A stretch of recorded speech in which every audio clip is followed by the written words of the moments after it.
Assalamualaikum warahmatullahi wabarakatuh. Perkenalkan, nama saya Muhammad Sehan Nur Sidik, NIM saya 1306622076. Perkenalkan, nama saya Salwa Senia Zalianti, NIM saya 1306622078. Kami dari kelompok 9 akan melakukan praktikum sederhana fisika dasar dengan materi gerak jatuh bebas. Jadi pada praktikum kali ini ada beberapa tujuan yang akan saya sebutkan. Yang pertama yaitu dapat menganalisis faktor-faktor yang menyebabkan benda bergerak jatuh bebas. Yang kedua, dapat menganalisis bentuk grafik hubungan variabel yang terkait dalam kinematika gerak jatuh bebas. Yang ketiga, dapat menyusun konsep dasar kinematika gerak jatuh bebas. Yang keempat, dapat menentukan kecepatan benda pada gerak jatuh bebas. Yang terakhir yaitu dapat mengukur waktu benda yang jatuh sebagai fungsi dari jarak. Dan bahan yang diperlukan di praktikum hari ini adalah yang pertama penggaris, yang kedua itu timbangan, dan yang ketiga itu lakban, dan bahan-bahannya itu 3 kelereng. Yang terakhir adalah gunting. Jadi sebelum kita masuk ke praktikumnya, saya akan menjelaskan sedikit tentang GJB. Apa itu GJB? GJB adalah gerak vertikal ke bawah tanpa kecepatan awal, hanya dipengaruhi oleh gaya gravitasi bumi. Semua benda yang melakukan gerak jatuh bebas mendapatkan percepatan yang sama besar, yaitu sebesar percepatan gravitasi bumi yang diberi simbol G. Disebut jatuh bebas karena gerak ini bebas dari adanya gaya dorong sehingga kecepatan awalnya 0. Ini berbeda dengan gerak benda-benda di lantai misalnya, di mana benda harus didorong agar mulai bergerak. Pada gerak jatuh bebas, benda tidak didorong agar jatuh ke bawah, tetapi benda mulai bergerak jatuh dengan sendirinya tanpa harus didorong. Jadi, benda hanya dilepaskan dan selanjutnya benda akan jatuh ke bawah. Saya akan menjelaskan sedikit tentang GJB menurut filosof, yaitu Aristoteles. Aristoteles menyatakan bahwa pada gerak ke bawah, sebuah benda yang memiliki berat lebih besar akan dipercepat sebanding dengan beratnya. Pernyataan ini tampaknya cukup masuk akal, di mana apabila selembar kertas dan sebuah kerikil dijatuhkan dalam waktu yang bersamaan, didapatkan bahwa kerikil lebih cepat sampai di tanah daripada kertas. Oleh karena itu, pendapat Aristoteles tersebut bertahan cukup lama, sampai beberapa abad. Pada zaman Galileo Galilei 1564 sampai 1642, pendapat Aristoteles tersebut dipermasalahkan.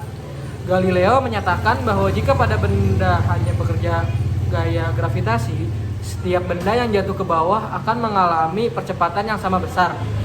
Sehingga jika dua benda berbeda dijatuhkan secara bersamaan, keduanya akan sampai di tanah dalam waktu yang bersamaan.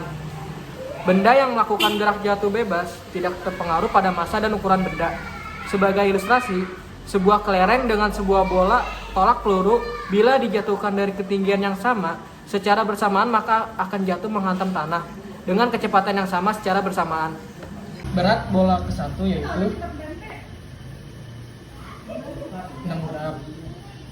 Berat bola kedua yaitu 11 gram. Yang kedua yaitu mengukur tinggi tiang sepanjang 20 cm. Nolnya dari sini ya.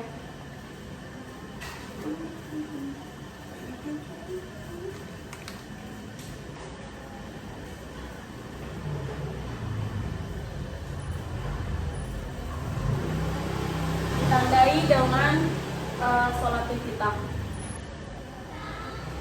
Selanjutnya ketinggian 40 cm, karena tadi ini 20, jadi kita tambahin aja 20 cm.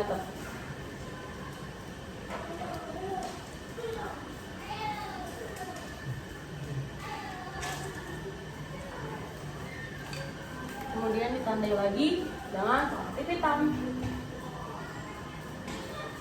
Jadi percobaan ini akan diukur dari jarak 2 titik, yaitu yang pertama 20 cm, yang kedua 40 cm, dan titik nolnya dimulai dari sini. Yang percobaan pertama akan diukur dari tinggi 40 cm oleh bola kecil sebanyak 5 kali. Percobaan 1, 2, 3. Percobaan yang kedua. 1, 2, 3. Percobaan ketiga. 1, 2, 3. Percobaan keempat. 1, 2, 3. Percobaan kelima. 1, 2, 3. Percobaan pertama memakai bola besar di ketinggian 40 cm. 1, 2, 3. Percobaan kedua. 1, 2, 3. Percobaan ketiga. 1, 2, 3. Percobaan keempat. 1, 2, 3. Percobaan kelima. 1, 2, 3. Percobaan pertama menggunakan bola kecil di ketinggian 20 cm. 1, 2, 3. Percobaan kedua. 1, 2, 3. Percobaan ketiga. 1, 2, 3. Percobaan keempat. 1, 2, 3. Percobaan kelima. 1, 2, 3.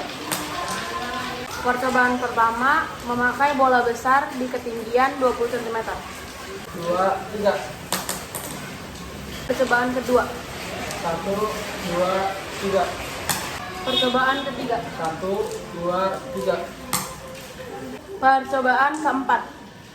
1, 2, 3. Percobaan kelima.